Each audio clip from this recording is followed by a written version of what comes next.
Coming up in this week's Torah Pearls, how many times do we have to kill the cattle? We talk about the Red Sea in the Exodus story, Yam Suf in Hebrew, but we've got several bodies of water. Which is the real Yam Suf?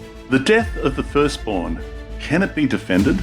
You're going to do this every year, year after year, but how many does the Bible actually record? How many observed Passovers do we get? Is there really a prescription of conversion in the Torah? 600,000 people. Some texts say 603,550. That equals 2.5 to 3 million people. What does that even look like? Who exactly is the destroyer? How hard do you think it is to break a donkey's neck? All of that and more coming up in this week's Torah portion. Let's do it, Jono.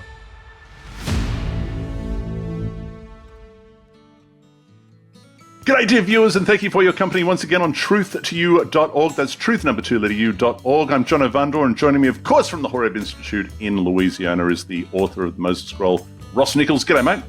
Hello, Jono. How are you, my friend? I'm doing very well, thank you, my friend. We have so much to get through in the Torah portion, Bo, in which we find ourselves for Season 3 of Torah Pearls, and brought to you by Nichols. Hey, g'day, Wendy and MJ, by the way. We're probably That's watching right. that. They just signed up for Egypt, Jordan, and I don't know if I can say, but I bet you if I talk to them and tell them all the fun stuff we're going to do in Israel, they might even go with us there too. That'd be really nice.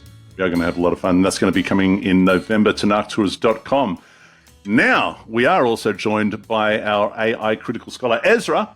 And Ezra, considering we are in Bo, kick us off with a summary. This week's Torah portion, Bo, picks up in the thick of the drama between Moses, Pharaoh, and, of course, the 10 plagues. It covers the final 3 plagues: locusts, darkness, and the devastating death of the firstborn. Pharaoh's resistance starts to buckle, but his heart remains hardened, whether by his own stubbornness or divine intervention, depending on how you read the text. The portion also introduces the first commands to the Israelites as a people. We see the institution of Passover, complete with the lamb sacrifice, the blood on the doorposts, and the command to eat unleavened bread. These rituals don't just prepare the Israelites for liberation, they establish their identity as a covenant people. The portion ends with the dramatic exodus itself, as Pharaoh finally lets them go. It's a powerful blend of divine judgment, human defiance, and the beginning of Israel's journey to freedom. There's so much to unpack here. Shall we dive into the plagues or the Passover rituals first? We're going to get into the plagues first. That's what we're going to do. But I tell you what, that is interesting what Ezra highlights, Ross. The portion also introduces the first commands to the Israelites as a people. I hadn't considered that. All right. Well, that's why we have a third person. We have our AI critical scholar. We have to think about that. Now, remember, just like Bible teachers and everybody can be wrong, so we always have to check. So what are your thoughts? What do you want to do? You want to jump into some plagues? And if we jump into some plagues, Jono, which list do we go by? Remember, now we've got several different versions. There are 3 different versions of the plagues which give different lists, and we got into that a little bit in the last show, so we won't go there. But I guess we'll just stick with the Exodus plagues, right? Is that what you want to do? I think we better stick with what is in front of us, absolutely. And what I'm looking at right now is verse 3 that says, "So Moses and Aaron went to Pharaoh and said to him, 'Thus says the Lord,'" and which is interesting. That's a phrase that we don't see too often. We see it in Exodus, but we see it hundreds of times in Jeremiah and in Ezekiel. But in the beginning of this Torah portion, Ross, it says, Elohim says, "I will harden Pharaoh's heart." And then it says, so Moses and Aaron, after being told that Elohim's going to harden his heart, they go and taunt him. They go to Pharaoh and they say, "Thus says the Lord, the God of the Hebrews, how long will you refuse to humble yourself before me? Let my people go that they may worship me." That's kind of interesting, isn't it? Yeah. Because it says, just before here, it says, "I'm going to harden his heart," in verse 1, "in order, Ross, that I may display these my signs among them, and that you may recount in the hearing of your sons and your sons and your sons' sons how I made a mockery of the Egyptians and how I displayed my signs among them. What So translation? What translation are you looking at? I Just happen to have the JPS in front of me. Yeah. okay, I got you. You got a little bit different there? No. I was just wondering which one you were. I thought it was JPS, but one of the things that I was thinking is it's almost as if I think I read somewhere, maybe in a former life as a Christian, and maybe in the book of Romans, something about this. The whole reason for Pharaoh, like the reason he was born, the reason that he grew up in his little Pharaoh outfit and took over the throne of Egypt, was so that he could be made a mockery, basically. Right? Is that what we're saying? Yeah. This is what we're saying. He's like a puppet. And as we're going to go forward, we're going to see this happen because we even see a softening of his courtiers. In fact, somewhere between verse 1, where God says, I'm going to harden the hearts of the courtiers and Pharaoh, and verse 7, it seems that Jehovah stopped hardening the hearts of the courtiers, because they say in verse 7, what do we have here? Pharaoh's courtiers said to him, how long shall this one be a snare to us? Let the men go and worship Jehovah their God. Come on, dude. Come on. So somewhere along the line, the hardening of the heart stopped for them. And in fact, as we get to, I think, 10:16, we're going to see that even Pharaoh breaks down and seemingly repents, only for God to play him as the puppet that he is, to your point, and harden his heart once again. It's incredible. Yeah. Hey, I tell you what, that's a whole, people debate this on whether or not you have free will or whether, the whole reason for Pharaoh.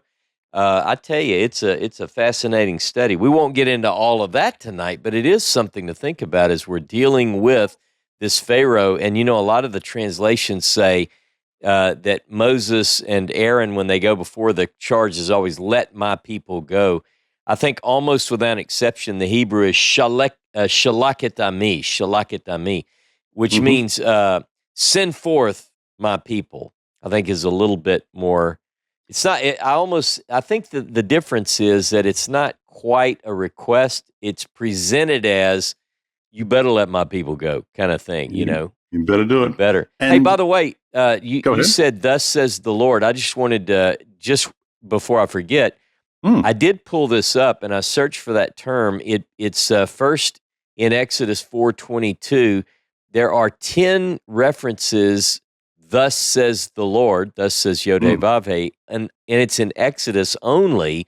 And then once you get out of those first 10 references, you don't see it again until the book of Joshua. So it's only in Exodus. Yeah. It's really interesting. That's right. 10 times in Exodus, and it's usually I think like a formula for a prophet.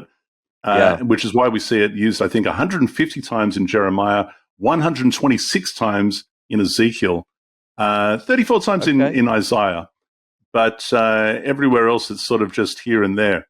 But you're right. Exodus is the only the only book of the Torah that holds this phrase. It is curious.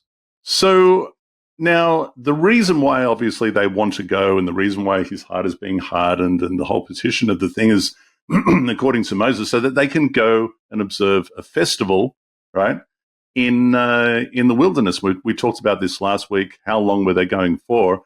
And you made the point that actually what they're requesting is to go 3 days into the wilderness to observe this festival. We don't know how long the festival is going to be. And then, obviously, 3 days back, they might be asking for 1 to 2 weeks leave, right?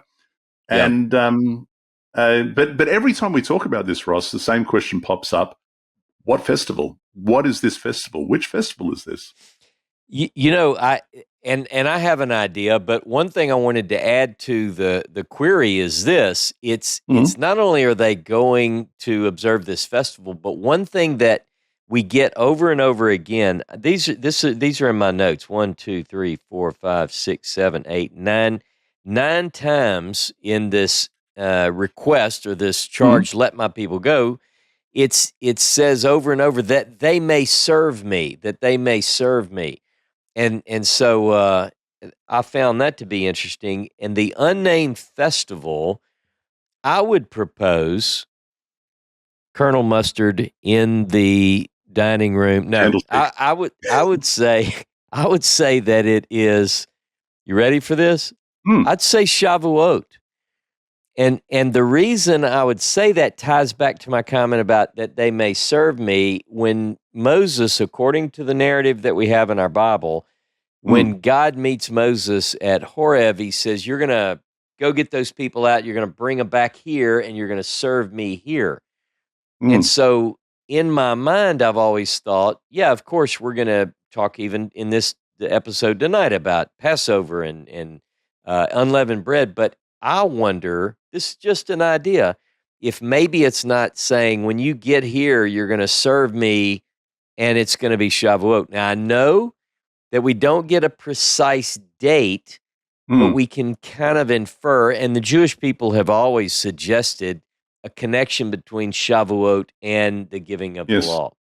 So now that I'm thinking about it, I kind of feel like I'm leaning in your direction, because if we know, for example, that Shavuot, Sukkot, and unleavened bread are the three originally established feasts of Jehovah, if you like. We see those three mentioned only in Deuteronomy, for example, and I think also in Exodus, right? And then where those are added to in Leviticus 23, for example, but and in Numbers. But so it would be one of those three, one would imagine. And I initially wondered if it might be unleavened bread, because this is the first festival that they are observing. And the interesting thing about that is that in chapter 12, verse 17, Jehovah refers to it in the past tense as if it's already happened. And it does seem to be anachronistic, like it seems to be an illusion, an anachronistic illusion. But the same can be said speculating on Shavuot, because if those three were established, and if back then they did associate, and when I say back then, I mean when the writer wrote this, and this is the J source or the E source here, Ross? Which passage? Just so I'm making sure I'm on the. It's yeah. E. That's right. And when we're talking about when the Elohist wrote this, it may well have been established that Shavuot was connected with the giving of the Torah, and so therefore, when the people are hearing this story, they're going, "Oh yeah, they've got to go and observe Shavuot, okay? Because they've got to go do that thing." I'm kind of leaning in that direction now. Let me ask you something. While we're in this chapter, in chapter 10, did you notice? Because we've gone back and forth. We looked at whose rod is doing the magical thing, and here in verse 13, Moses stretches forth his rod over the land, and Jehovah brought an east wind upon the land all that day and all that night. And when it was morning, the east wind brought the locust. So we've got a wind blowing from the east, is an east wind, and it's bringing in these locusts. So whenever he's going to chase the locusts out with the wind, it's going to be a west wind. Now, I don't want to jump ahead, but I want to go to verse 19, but you mentioned verse 16. Do we need to touch 16 first?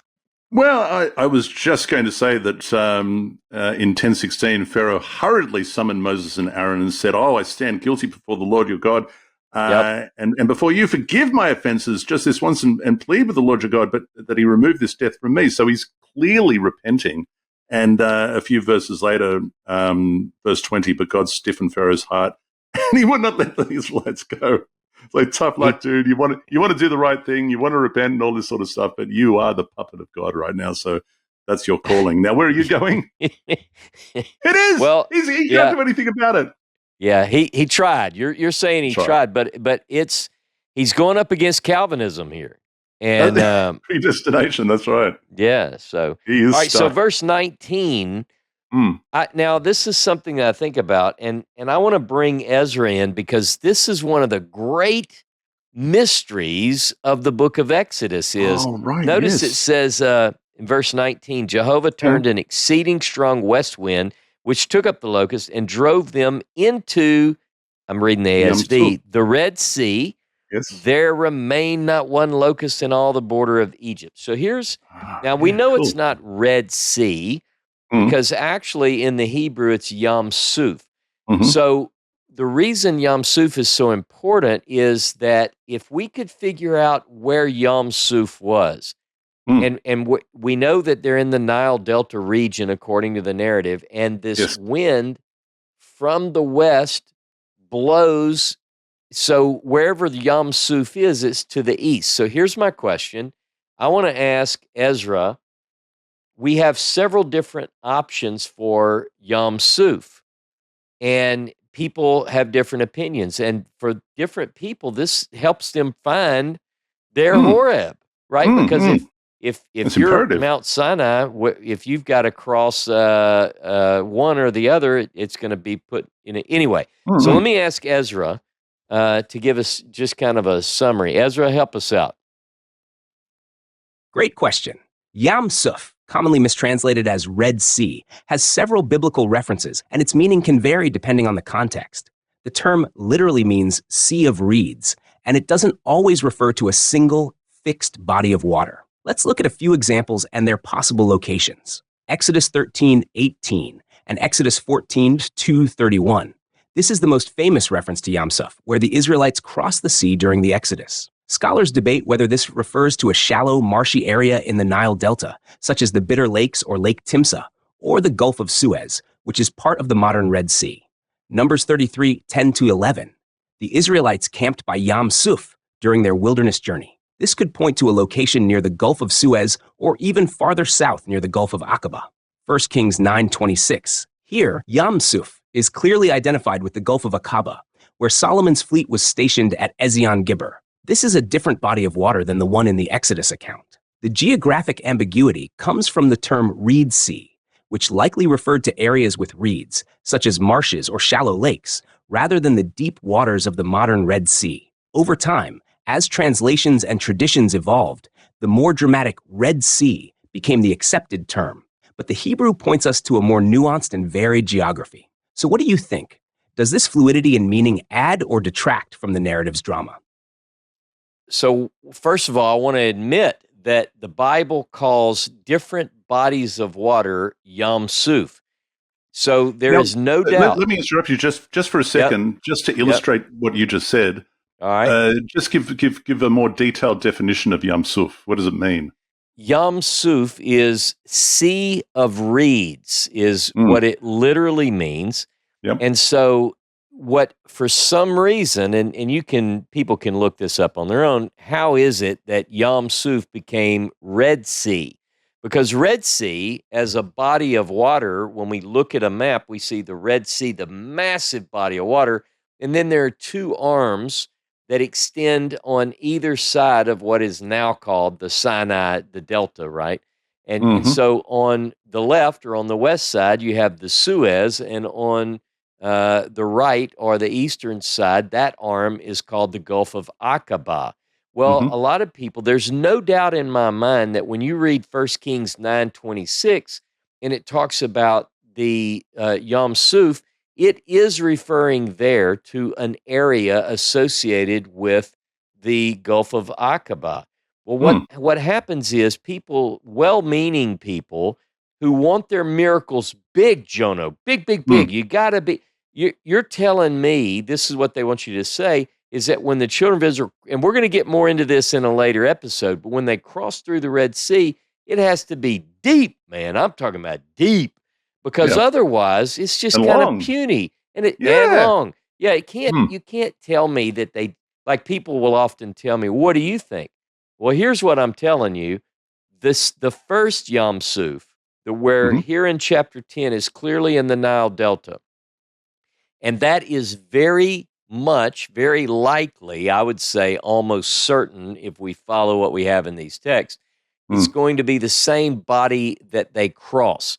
Yeah. Now, I'm just going to say that when people say, well, that's not deep enough, they want their Red Sea, where people have to go through and you have, hundreds and hundreds of meters of water on either Mhm. side of the people. It's not Mhm. like in the movies. I want people to understand this is Yeah. not like 12 feet of water. This would be, to the sky. You wouldn't be Hmm. able to see the sun. But one point I want to make, and then we can move on, at least from my perspective, is that in Joshua chapter 4, verse 23 and 24, Hmm. God is telling, according to this account, Joshua, that they're going to see you do a miracle like Moses. And Hmm. and I can almost imagine Joshua say, "Well, not really. I mean, we're going to cross the Jordan. What are we not going to get our pants wet? I mean, that's not quite the miracle you did for Moses, where Hmm. you split the Red Sea." But I Yeah. but I think what if people will look at this seriously, the miracle that took place in Yam Suf in the Nile Delta region is very similar to what happens when the children of Israel cross into the land of Canaan, and the Hmm. Bible says so. So, Hmm. so I think we can trust those accounts that if you say that a miracle of some sort happened, that it doesn't have to be the splitting of the Gulf of Aqaba. Yeah. Anyway, I just think that's a No, little I bit, agree, and yeah. I think it's fairly clear that this is where the narrative wants to place them. I think it's putting them there. But to be fair, also, and maybe you might agree, all of these places may have been referred to as Yam Suf, as a sea of reeds. Yeah, I Perhaps agree. you do agree. So it's more Yeah. of an observation of the terrain on the coast of a body of water than perhaps a specific name of a particular area. Right. But in this case, we're talking about the Nile Delta. We're talking about the Reed Sea there that they would have crossed. Okay, so it's not so deep. But that's where the narrative wants to place them. Now, it's a little bit That's different right. again in the Moses Scroll. And the Moses Scroll does mention a Yam Suf. Yep. And I would make it even a little bit more boring once again, Ross, and suggest that perhaps this Yam Suf that it's referencing is the coast of the southern coast of the Dead Sea. But we will get into that eventually as But to we your work our way point, through. yes, we have various bodies of water that are called Yam Mm, Suf. And what I like about your example you just brought up is if we can find examples of, for instance, the Gulf of Aqaba is called Yam Suf, the Nile Delta region is called Yam Suf. It doesn't have to be what a lot of these people who want to put a Horeb or a Sinai in the Saudi Arabia today, mm, modern Saudi yeah. Arabia, then they say, look at 1 Kings 9. It's clearly Yam Suf is right here. And you're like, yeah, but there are also these other places too. So you Quite can't right. just say it's this one. So to But your there's point, wagon wheels, Ross. so There's wagon wheels in the Gulf of Aqaba. Don't you yeah, know that's true. I forgot about that. Yeah. that? 1025. I really want to talk about this because now let's just recap. Last Okay. week, you brought up the resurrection of the cows, a Yep. miraculous event that happened that not many people know about, but nonetheless is quite miraculous and is celebrated by cows around the world annually to this day. But Probably. just remind us what happens there. The cows keep dying, and then they show back up in the story. And I Only know to that die some again. only to die again. And That's it's their purpose in life. one of the things that you have to consider when you look at the different sources. Sometimes maybe some of that helps us to explain it, but Maybe. again, we see that here are the cows, and a plague comes and takes the cows out, and then it's like a video game, because the next plague that hits affects the cattle again. And you're like, well, wait a minute. I thought the cattle, well, most people don't notice this. So you keep going, and then the cows, well, I thought we were finally finished with the cows, But we're and, not. uh, So, and we're so not. I didn't notice it. I did not notice this until this time round in the Torah portion. So here's a little Torah Pearl for everyone. I'm going to read actually from 24. Moses then Okay. Pharaoh then summoned Moses and said, "Go worship Jehovah. Only your flocks and your herds shall be left behind. Even your children may go with you." But Moses said, get this. Moses said, "You yourself, Pharaoh, must provide us with sacrifices and burnt offerings to offer up to Jehovah our God. Our own livestock too, we will bring along with us. But you, my friend, you're going to give us the sacrifices to offer. From where?" Yeah. So they have to resurrect the cows once again, only Well, to give and them to Moses so that he can go and kill them for a third time. I tell you, well, I love it. Yeah, Jeremiah. I feel sorry for these Before cows. I go there, I tell you that is interesting. I don't think that I've noticed. I didn't have it in my notes Yeah. where he said we're going to need your cows, because No. that would have been a great place for Pharaoh to say, "What is that? Some kind of cruel joke?" Yeah. You've You know, already killed my cows twice over. You want to do it again? What is with you, Moses? oh man. What is All going right. on? All I'm right. So sorry now, for wait. laughing. Speaking of Jeremiah, though, Ross, Yeah. they're going to go and sacrifices in the wilderness. Yeah, What's yeah. that? So this is the thing that caught my eye was Moses requesting sacrifices and burnt offerings that we may sacrifice. Okay. And Mm, by the way, I do have several references in the text where we do see three sacrifices in mm, chapter 3, verse 18, 5 and 3, several others. Anyway, so there's this request to sacrifice, but listen to this, Jono, in Jeremiah chapter 7, verse 21. Thus says the Lord of hosts, the God of Israel, add your burnt offerings to your sacrifices. Same two words that are used here in Moses' request of Pharaoh. mm, And eat the flesh. For in the day that I brought your ancestors out of the land of Egypt, I did not speak to them or command them concerning burnt offerings and sacrifices. Now, this is interesting. I mean, mm, so now what someone might say, an apologist might say, yeah, well, that's not God requesting the sacrifices and burnt offerings. That's Moses requesting it of Pharaoh. And that could be. But the point that I want to make is that we do have this text, and there are other texts. In fact, in Amos chapter mhm, 5, verse 21, 22, somewhere in there, I had to look at it. I think it might mhm. even be 25.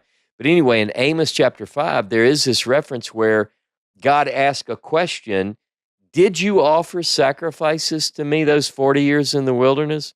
Now, so I want people to be ready for this because we're about to get into some legislation about sacrifices Oh, yeah. in those 40-year wildernesses. And Hmm. and we have to ask the question, what do we do about this? Mm. Does he want sacrifice? Is Moses asking on behalf of God of Pharaoh to give me those cows one more again so that I can sacrifice them, or no? Or What not. do you think?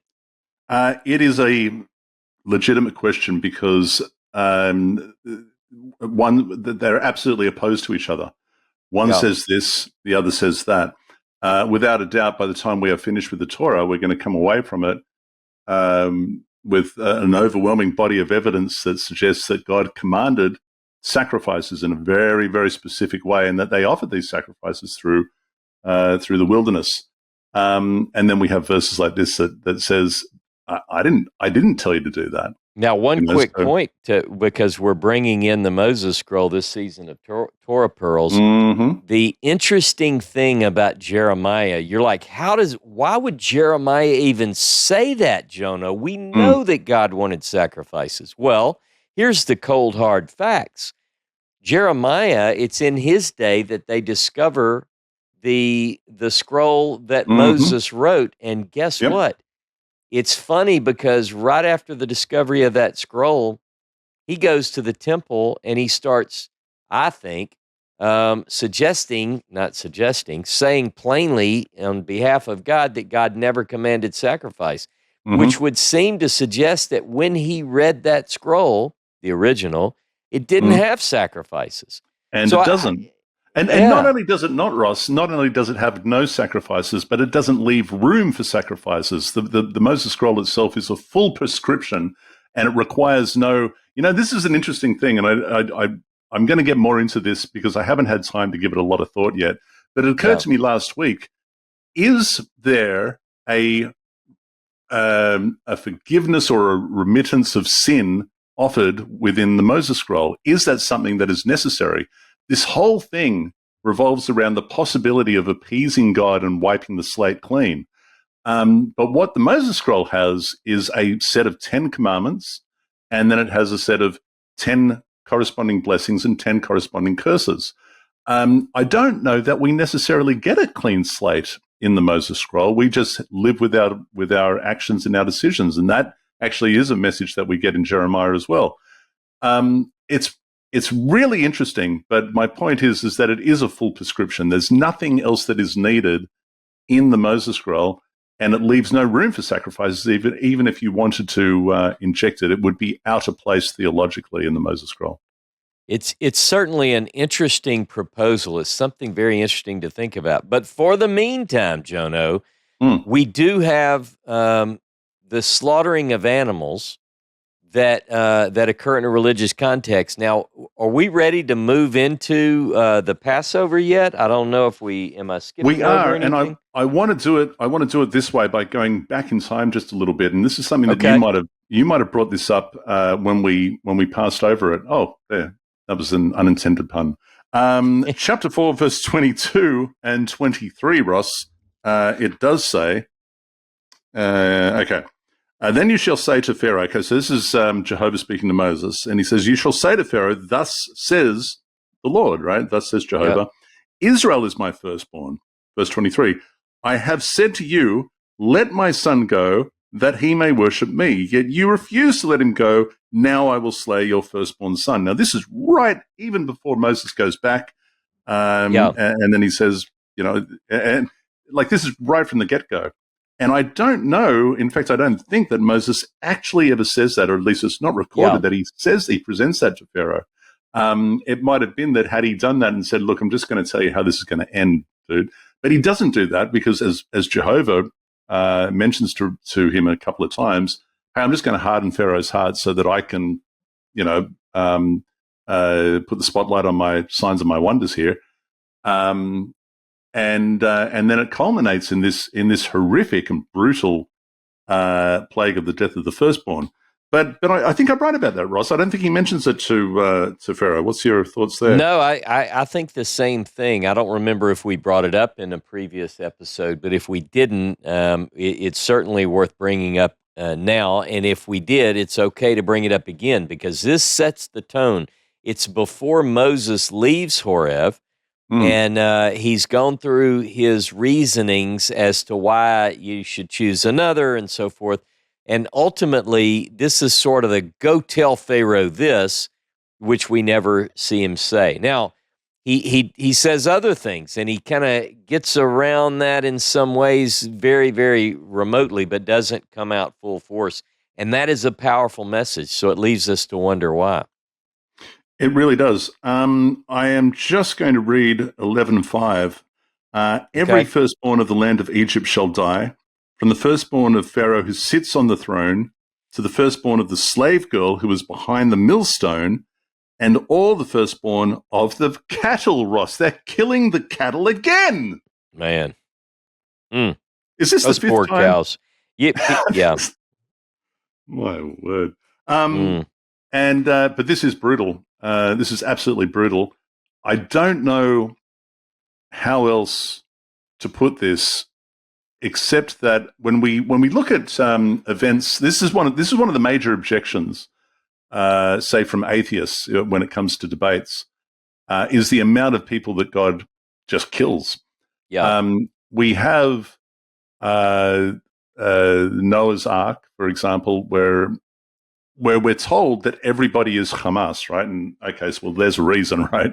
Everyone is evil, violent, so on and so forth. So God says he's going to start again with Noah. All right, well, we have some reasoning there. We have Sodom and Gomorrah, and Abraham pleads with God and says, look, what if there's, so many innocent people? Will you still? Right. No, I won't do it for that. I won't do it for this many. I won't do it for even for that many. I won't do it.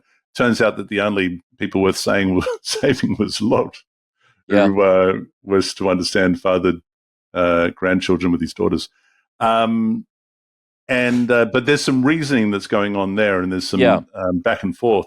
This one here, I think it's indefensible, because not only is God killing the firstborn of Pharaoh, but he is killing the firstborn of the prisoner or of the slave girl or of the even the animals. What is the point of this? Yeah. Because we're talking about perhaps all ages, perhaps newly born. It is just an indefensible position to take. What are your thoughts? Well, I tell you, it is, as you called it is a brutal story. And because of that, that's the kind of story that sticks. And to your point, over and over, we see people who are trying to defend this position and say, well, but what do you say? What did they do? What do these people do? I think Mm, that's the most difficult thing in the Bible is to justify. In fact, Abraham, according to the narrative, he even questions this. So, for those who mm. might be nervous about this, when Abraham hears that this is about to happen, he actually says, "Shall not the judge of all the earth do Too justice?" right. It's Far like, be it from you to kill yeah, as far be it, uh, the innocent with the wicked. and we see Yeah. quite a few times in the biblical text a picture or representation in words of a God who has just had it, and he's going to come in and wipe out everyone and start over. Mm, In fact, we're going to encounter that in the Moses stories. So, yeah. yeah, it is certainly worth touching on as we move to the next points. Yeah, And for the sake of discussion, if anybody wants to add any thoughts on this in the comment section, we would certainly like to read that. The Moses Scroll is not without the divine threat or the threat of divine destruction. And yeah, Moses recounts at Kadesh Barnea he said, when Elohim said to me at Kadesh Barnea, go up and possess the land, you were rebellious against your Elohim, you did not go up, and you did not hearken to his voice. And Elohim said to me that he intended to destroy you. But I interceded standing on your behalf in the mount 40 days and 40 nights on your behalf. And Elohim hearkened also at that time and did not destroy you in a moment. Now, that may be talking about the men who did not go up and ascend and yeah, take the hill country of the Amorites. But even so, there's like an immediate destruction from an angry Elohim in this point. But again, here we have a specific reason and it's a specific disobedience. In this case, in our Torah portion, this could be like little baby Jane, over there, 6 months old, goo goo gar, and she happens to be the firstborn. Now she's dead. well, So, the good thing about it is verse 7. But mm-hmm, against any of the children of Israel shall not a dog move his tongue against mm-hmm, man or beast, that you may know how that Jehovah doth make a distinction between the Egyptians and Israel. So, you tend to read through the story, and the Egyptians are bad, and they deserve everything that's coming to them. In fact, we kind of, at least in the past, when I've read these texts, I've kind of cheered, hey, that's what you get. But, mm-hmm. as you read it and you think about it, that's not always the case, even in biblical writings later. I mean, we can't keep we can't stay mad at Egypt because they become God's people in Isaiah 19. So it's almost like there's a redemption that's covered in the text in other places because of this. Maybe as a result of these texts that someone is trying to come up with an answer for it. Quite right. Chapter 12 is where we are, and it all starts to unravel. And here, Ross, we have all of a sudden a major focus on the calendar and dates and times and this sort of thing. Yeah. Is there a shift in source? What are we looking at here? Absolutely. It becomes obvious that because of the things you just brought up, this is very typical of what academics have referred to as P. Now, Mm. if people want a little bit more on that, they can look up characteristics of P according to the documentary hypothesis, and these are those. That's what you typically will find. So, um, we've got a lot to talk about on this, but can I jump in one thing? Go Maybe ahead. ask Ezra. Passover, which this details, sort of, it becomes the festival in many ways that Mm. celebrates the birth of Israel. How Israel left and became, they became a nation, and this is where they get their freedom. But one of the things is it's supposed to happen every year, and yet in the biblical record, in the Hebrew Bible, I wonder how many Passovers we actually even have that are observed and recorded in the text. Let me ask Ezra that question. Ezra, What is it? Can you help us out here? That's an excellent observation. And you're absolutely right. While the Torah commands Passover, Pesach, as an annual observance starting in Exodus 12, the actual recorded celebrations in the Hebrew Bible are surprisingly sparse. Let's look at the key examples. Exodus 12, 1-50. This is the original Passover, the one observed in Egypt on the night of the 10th plague. The Israelites marked their doorposts with lamb's blood and ate the Passover meal in haste, preparing for their dramatic departure.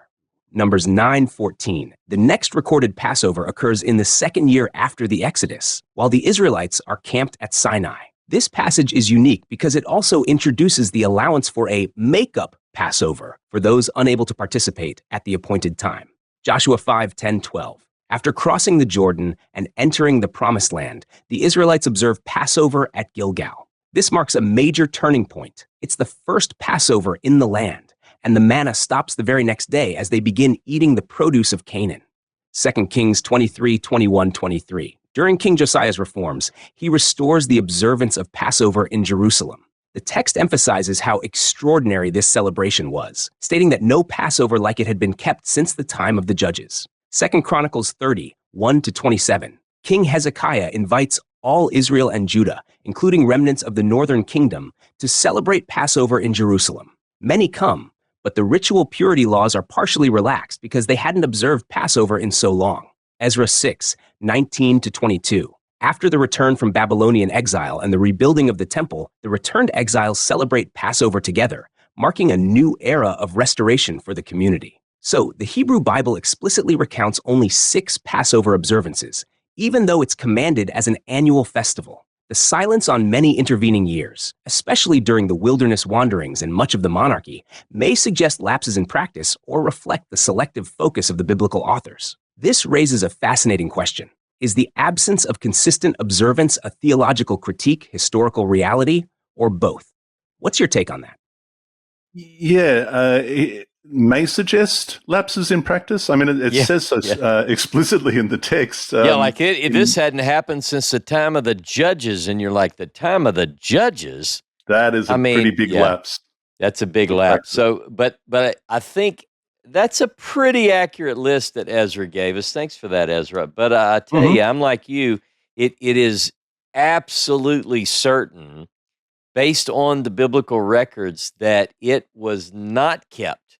And the writer of 2 Kings and 2 Chronicles, and they don't always agree, is very, very much pointing that out in those stories. So anyway, and it's suspicious too, isn't it, Ross? Because if you wanted to say invent a festival, and you wanted to also give it the kosher stamp of being divinely inspired or directed, the only way that you can do that is to say, well, it was God said all the way back here, but it hasn't been kept since that time, but we're going to do it now.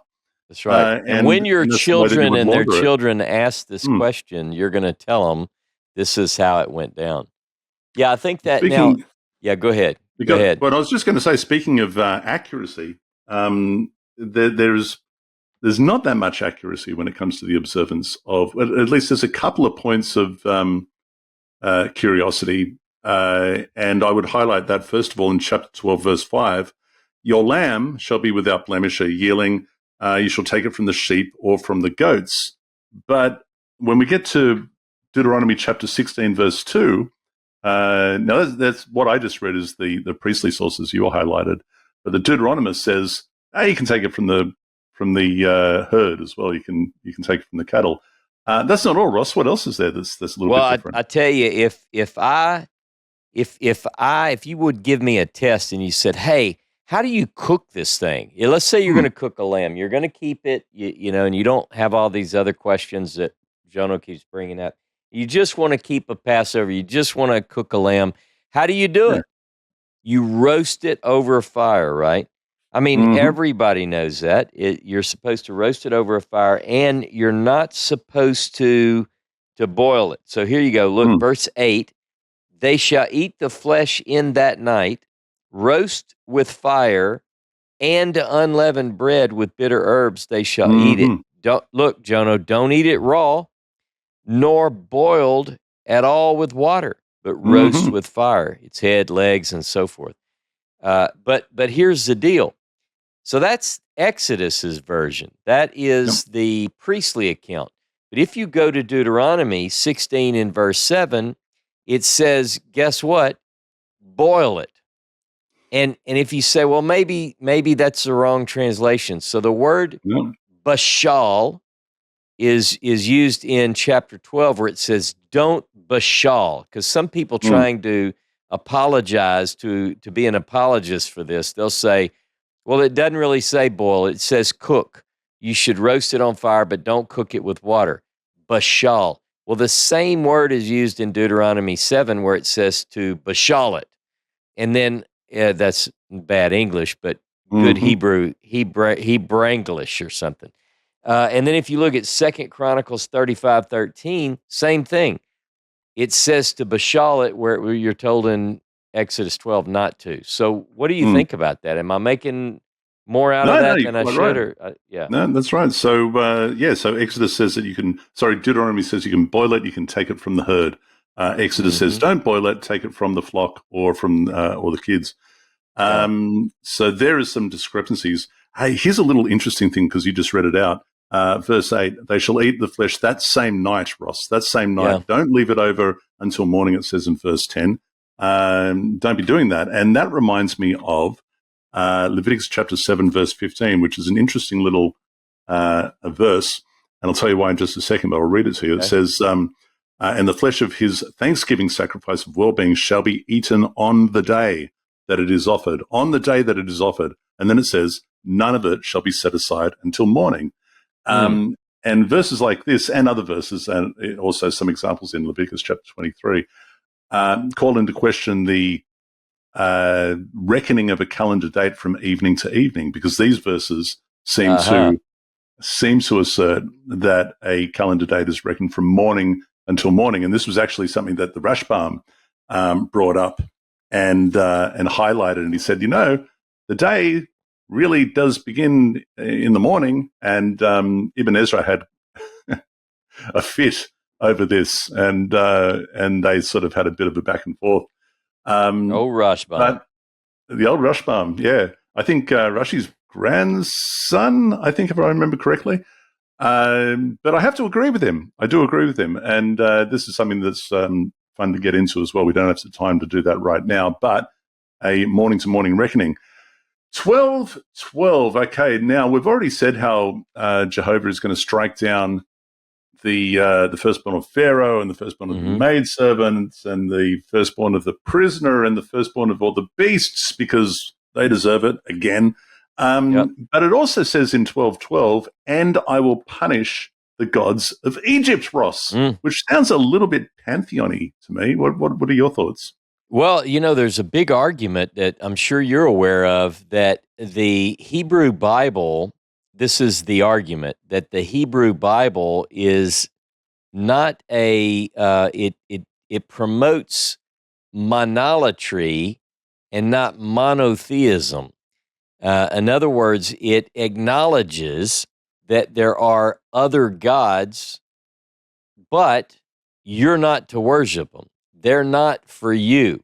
This is the proposal. It says that must be anciently there was this belief that there are these other gods, but your God is Yod-Heh-Vav-Heh. So you can't. You shall have no other gods before me. What sense does that make if there aren't other gods? That's the idea that's put forth in this argument. So here again, it's suggesting that Egypt has these other gods, and this becomes then a battle of the gods. Now, whether or not this is an admission that in the ancient world that there were actually other gods, or it's just I'm going to defeat everything that they claim is another god. That's up for debate. But again, monolatry is, yes, there are other gods, but you can't have them. And monotheism is that there is but one God and no Well, other. Ain Od. Ross, maybe you can have at least one of them, and that brings me to 12:23. In addition to Jehovah, what we see is in 12:23, for the Lord Jehovah goes through to smite the Egyptians, he will see the blood on the lintel and the two doorposts, and Jehovah will pass over the door and not let the destroyer. And in my JPS here, I've got destroyer capitalized, interesting. So he becomes a personality in this translation, at least. Will not let the destroyer enter and smite your home. Who is this destroyer, Ross? I don't know. Who do you think it is? Well, it takes us to a couple of passages, and let me just open those up, and they are actually of the same. They are of the same source.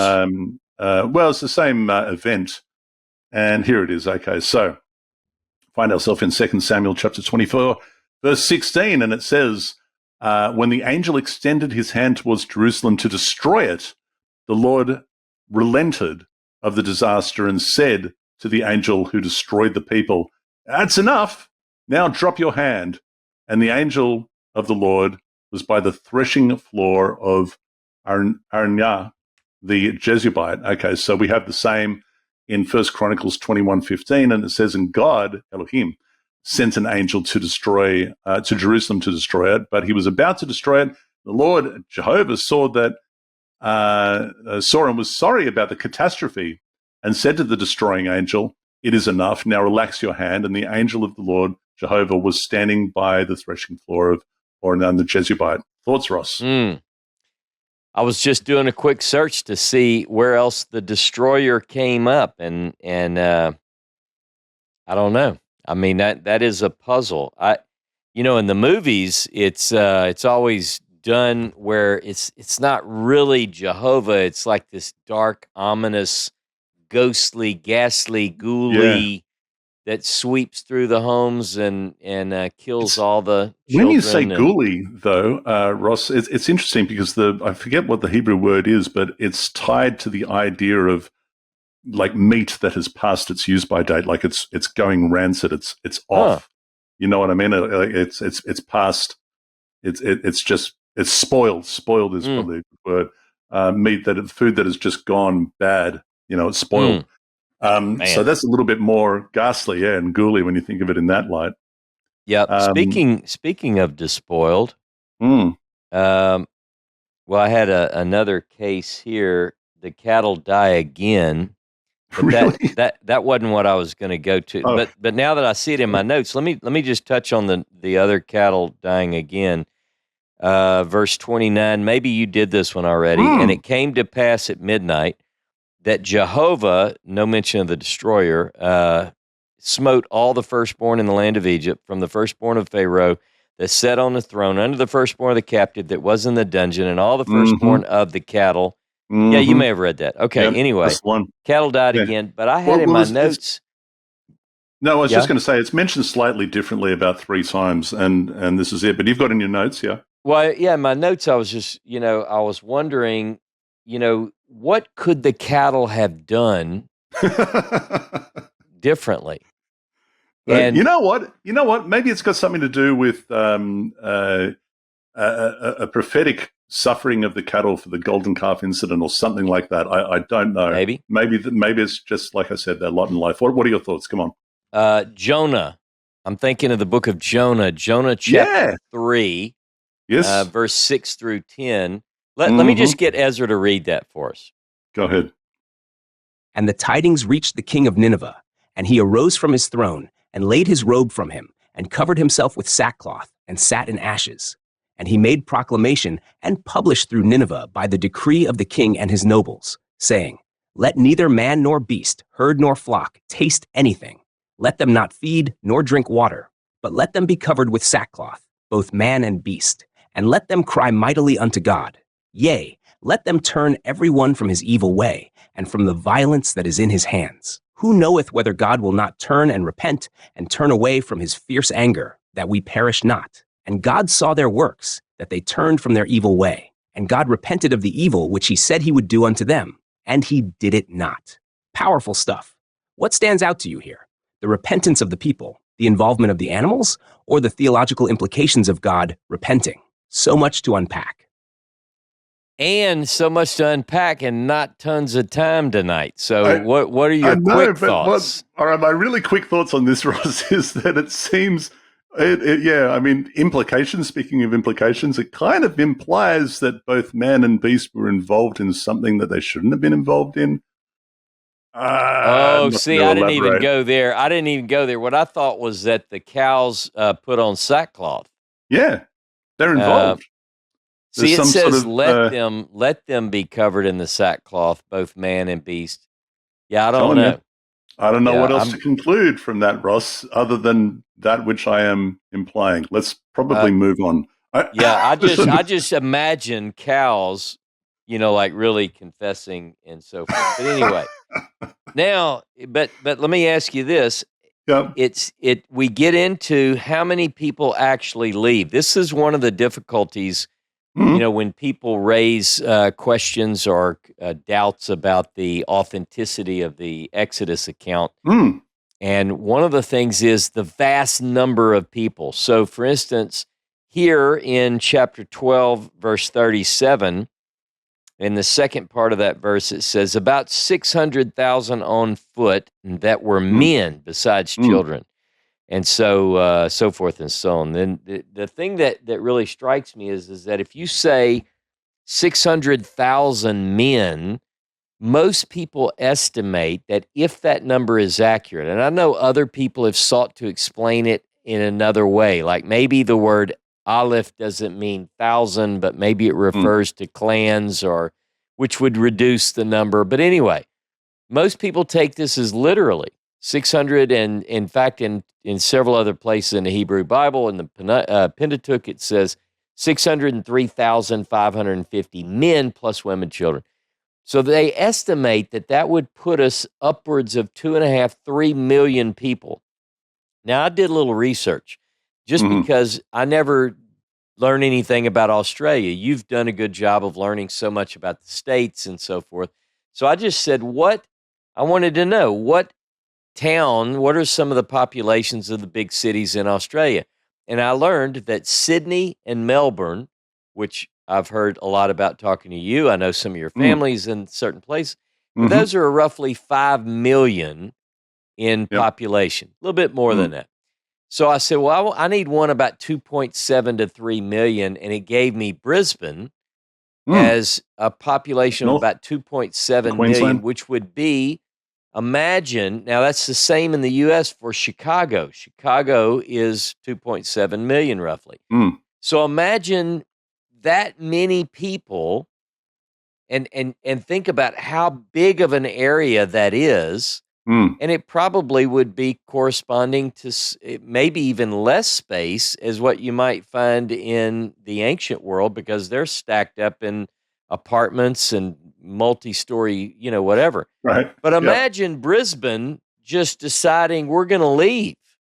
Yeah. By the time the front line gets to Horeb, the others are still in their house. Still packing. Yeah, that's right. It is beyond comprehension to believe that the number proposed here is literal.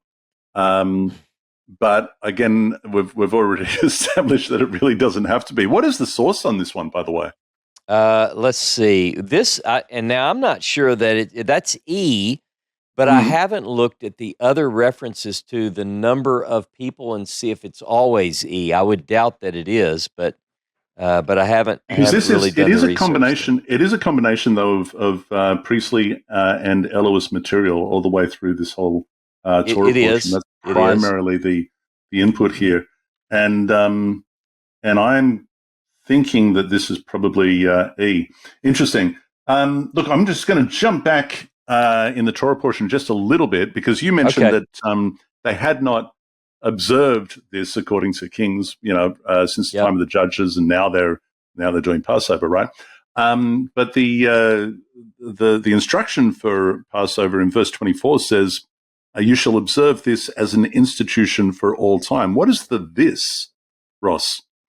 I don't know. Is it everything? Well, I mean, are they to? Because what we have here is the hyssop and the blood and the blood, but roasting it in fire with its entrails and its head and all of this sort of stuff.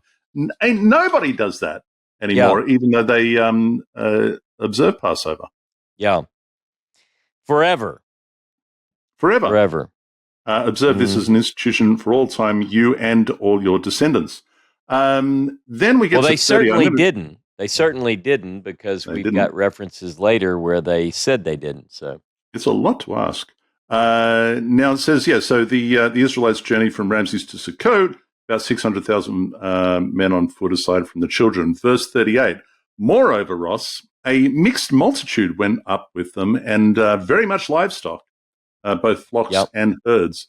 And I just want to put it to the people, a mixed multitude, we tend to think, well, is that the Cushites? Is that the Nubians? Is that who else that happens to be hanging out with them? We don't really know. But I would propose perhaps that a mixed multitude is a multitude of people who are, say, fathers or husbands of the nations that have married Israelite wives. And we find an example of that in Leviticus chapter 24, where it talks about a man who went out to claim the blasphemer.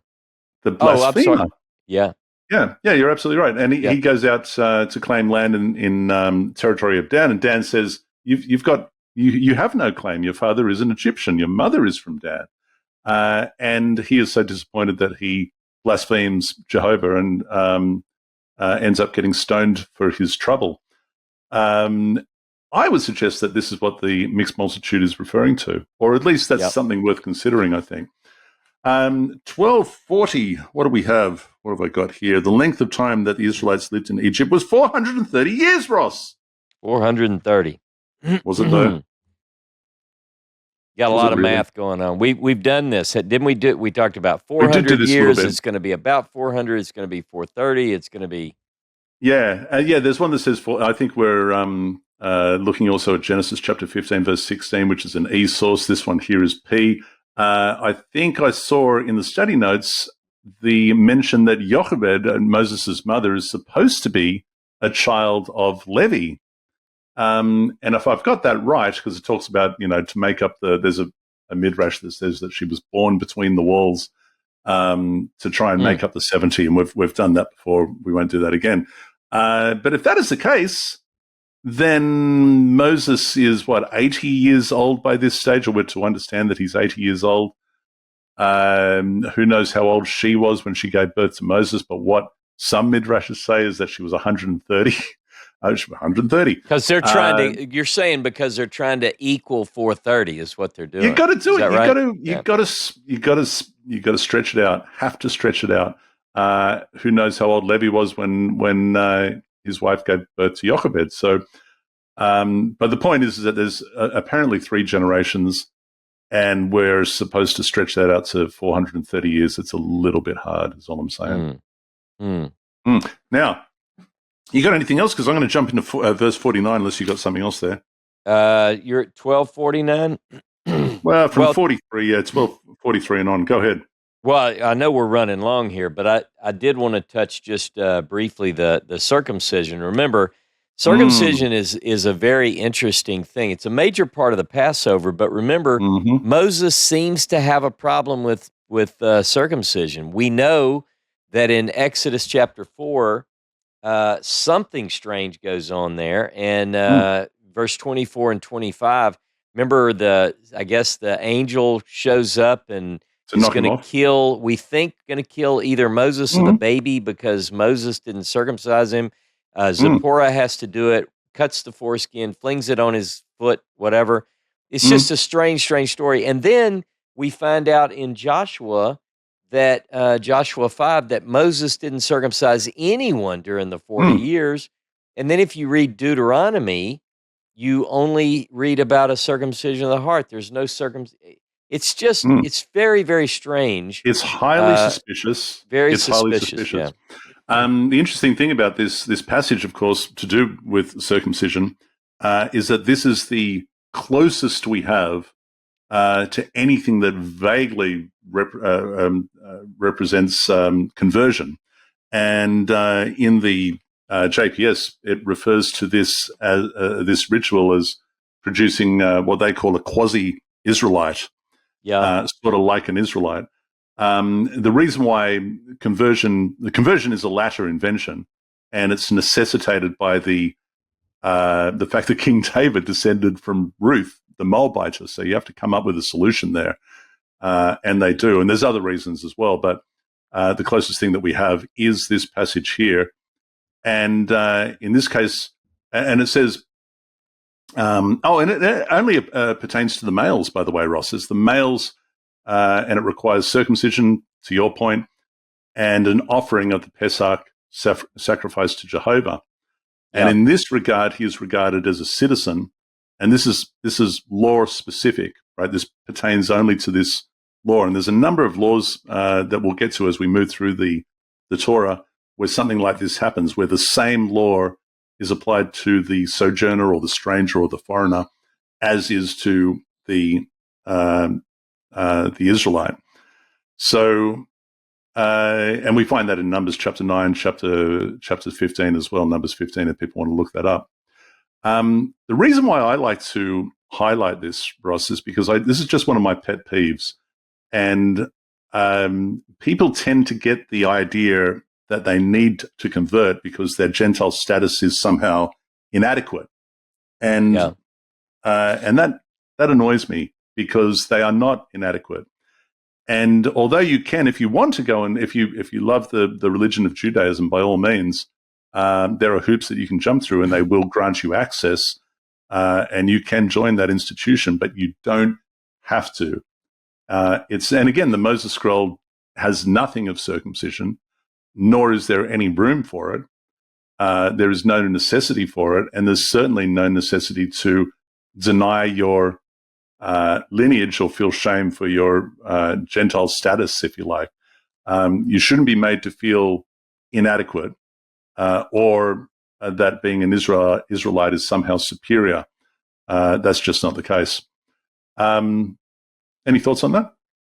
Well, I could quickly comment that even we have some of that in the Hebrew Bible. We have some of that in the Moses Scroll. The idea is that Israel will exemplify or model this way. I think I'm paraphrasing, but maybe it's acceptable the way I'm doing this, such that others will look and say, wow, what a wonderful, exactly. And then that's the goal. Then you encourage others to join.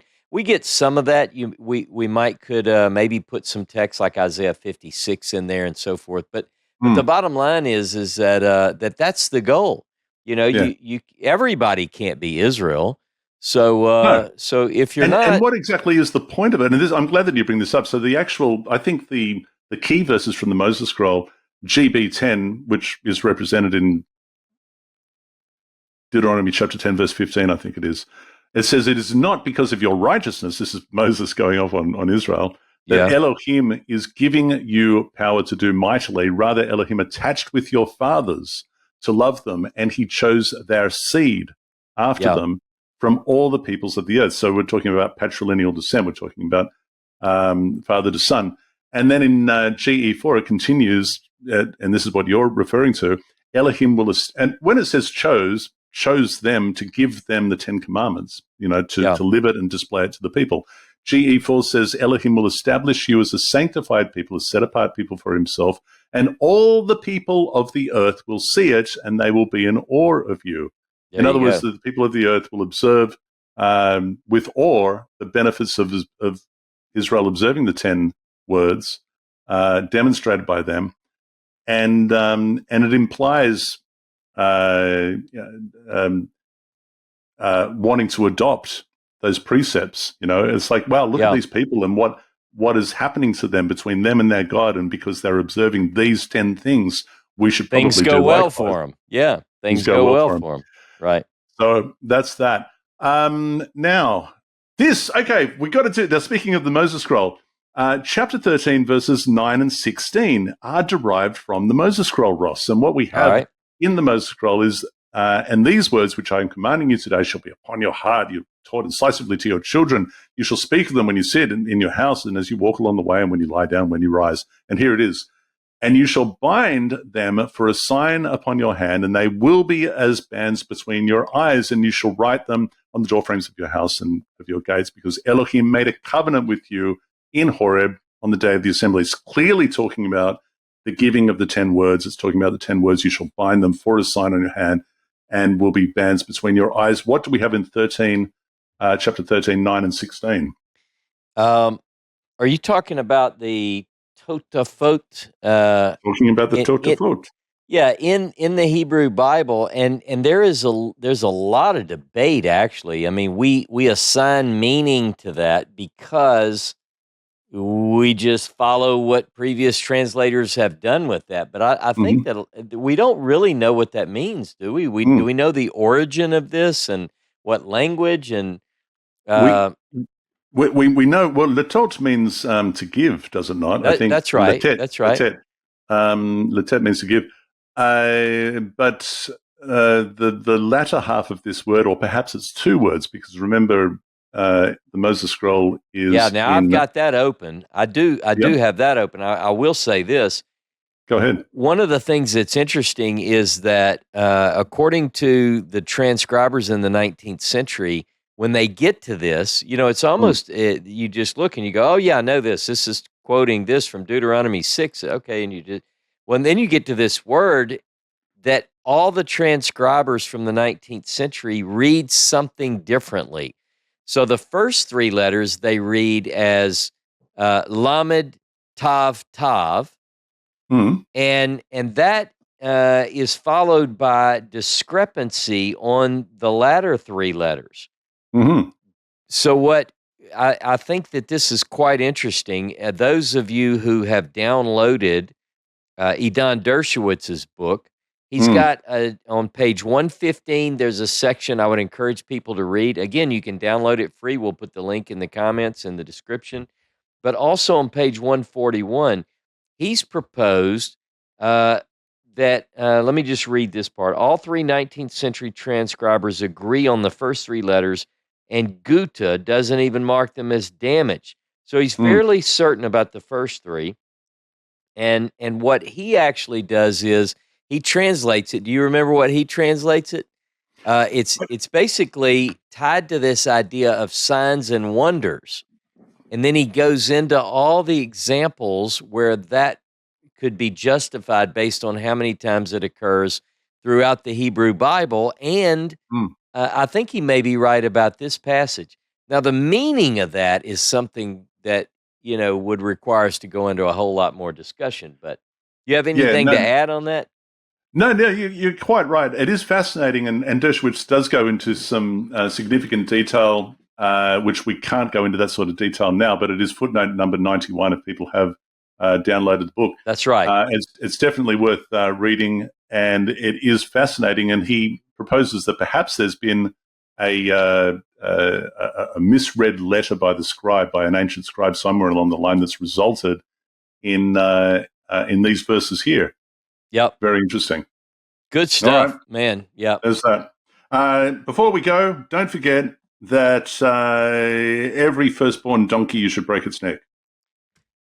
And I thought about Isaiah 66 when I thought about breaking a donkey's. First of all, I don't think that it would be easy to break a donkey's neck.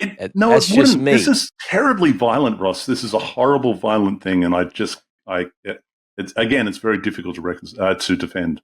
But Isaiah 66 is now. I know a lot of people don't read it this way because they want to make it a little bit less, I don't know, violent. But look at Isaiah 66. Let's just maybe we can go out on this. We went a little bit long tonight, but you're gonna have to go out on this.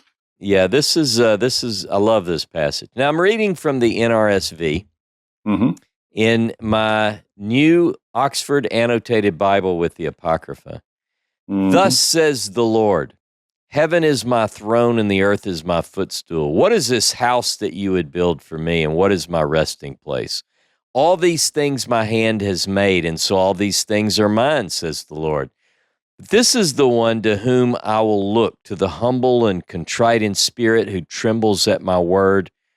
Whoever slaughters an ox is like one who kills a human being. Whoever sacrifices a lamb, like one who breaks a dog's neck. Whoever presents a grain offering, like one who offers swine's blood. Whoever makes a memorial offering of frankincense, like one who blesses an idol. These have chosen their own ways, and in their abominations they take delight. It goes on. But the idea is that these sacrificial elements, some suggest, well, those are pagan practices, not the good kind of sacrifices. But it basically says that if they've chosen their own way, you may as well break a dog's neck. I mean, I don't know. Yeah, it's really, it's gruesome, actually. It's gruesome, hard to defend, but that is pretty much the way that it ends. And so we are going to be picking up this time next week with Bet Shalah. Actually, Bet Shalah is where we're going to kick off verse 17 of chapter 13. That is Torah Pearls for this week. Thank you for tuning in, and make sure that you like the video. Ezra, take us out. Well, that's all the time we have for today. We've explored the depths of Yam Suf, dove into the drama of Bo, and reflected on repentance in Jonah. From divine interventions to human decisions, the Bible never fails to leave us with something to ponder. Thank you for joining us on Torah Pearls. Don't forget to share your thoughts and questions. You might just inspire our next discussion.